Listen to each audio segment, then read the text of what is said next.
I was picking my kids up from Sunday school service, and my 7-year-old daughter had this sticky note with a prayer for the year. So I walked her downstairs, and our amazing children's team had put up this entire prayer wall, prayers for a school year.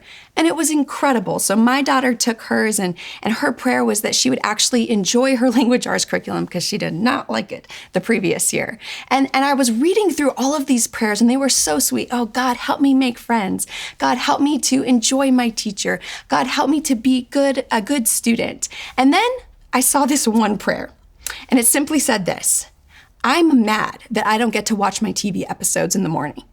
And I died. I was laughing. I was like, oh my gosh, that is not a prayer. That's hilarious. Some teacher told this kid, write a prayer for school. And he's like, I'm not about school, so I'm just going to write down what I'm mad about.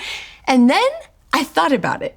And I realized that we have just been talking at Bayside about the Psalms, and that this kid had actually written a perfect psalm of lament.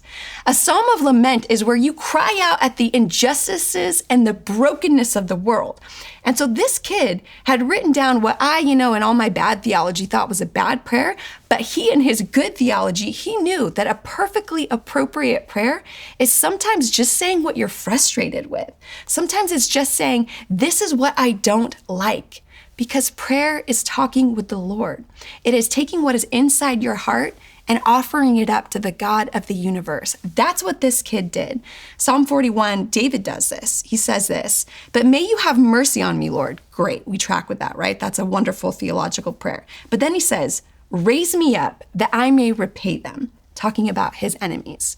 That's where we kind of like record scratch. I'm not sure that David has read the New Testament and understands that we're supposed to forgive our enemies. David knew that God already saw what was inside of his heart, and that prayer was simply offering honesty back to him. David took what was inside of his heart and offered it to the God of the universe. What about you?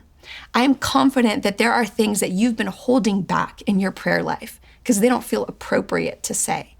But you have permission from that, little, I imagine, second grader who wrote that lament psalm and just, lament prayer and put it up on the wall at church. You have permission from David. You have permission from the God of the universe that printed so many lament psalms for us to read and consume. Take what's inside of your heart and simply offer it to the God of the universe today. Don't worry if it's theologically correct or appropriate. In fact, the more theologically incorrect and inappropriate it is, the better it is to get it out to God so that he can then begin working on us about what is real and what is true. I hope that's helpful to you today.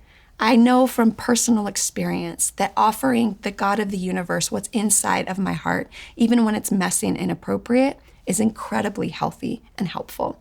Hope it's helpful to you.